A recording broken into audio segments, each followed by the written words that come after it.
Mulle ei meeldinud prillid ja kui ma siis ka tuttavatega kohtusin nii-öelda juba hästi lähedal olles, siis ma alati võtsin prillid nii-öelda üles, et mul oli hästi ebameeldiv rääkida, kui prillid on ees. Ja ka läätsed ei sobinud kuidagi, nii et minu jaoks oli see ainus võimalus. Olles juba KSA-s kohal, oli see ääretult meeldiv kogemus. Uksest sisse tulles oli kõik väga sõbralik ja selline turvaline. Siis viidi mind kohe diivani peal istuma ja anti seal kakaod või kohvi või mingit muud jooki. Hästi-hästi sõbralikult, rahulikult seletati kõik ära, et midagi hirmsat ei ole ja ütleme nii, et hirm kadus. Mul oli väga hea seal olla.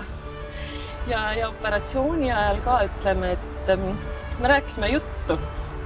Me leidsime doktoriga, et purjetamine on ühine teema. Oma noorem tütar purjetab ja sealt ka ilmselt see üks mõte, miks kindlasti selle lasikoperatsiooni kasuks otsustasin, et ma ei näinud teda merel.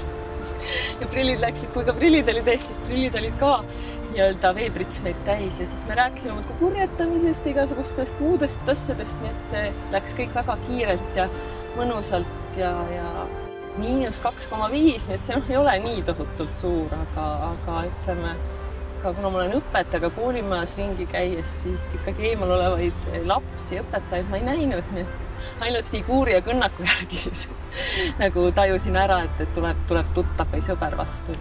Ma tegelikult mõtlesin selle peale, ütleme juba hästi ammu ikka, ma arvan 5 aastat tagasi, aga ta tundus ikkagi kallis ja ikkagi see ka, et kas ikkagi õnnestub. Siis kui järjest tuttavad olid teinud kogu koppe ja silmad särasid ja kõik olid nii rahul ja õnnelikud, siis mõtlesin et miks mina ei võiks olla üks nendest õnnelikest. Ma näen autosid, kes minu eest sõidavad ja mis numbriga nad sõidavad ja kui keegi teisest vastu tulevast autost seal sulle lehvitab, siis sa paned ju tähele. Ja ma arvan, et veel hästi tore kogemus on, kui ma nüüd sügisel kooli lähen, siis ma ju näen oma lapsi juba kaugelt tulemas ja lehvitamas ja spikerdada ka enam lapsed koolis ei saa. Ma olen särasilmsem ja rõõmsam, sest kogu maailm ongi ju muutunud. Ma näen kaugele ja igasugused, kas või poes käies, et ma näen, mida ma tahan sealt minna juba võtma, eks ole, mitte ma ei pea minema käega kobama. See oli nagu ääretult meeldiv kogemus. Ma ei tundnud ennast üldsegi nagu arsti juures. Ma olin nagu sõprade ja tuttavate juures, kes tahavad, et mul oleks kõik hästi. Kellel on veel, ütleme, suurem miinus, siis see muudab elu ikka täielikult.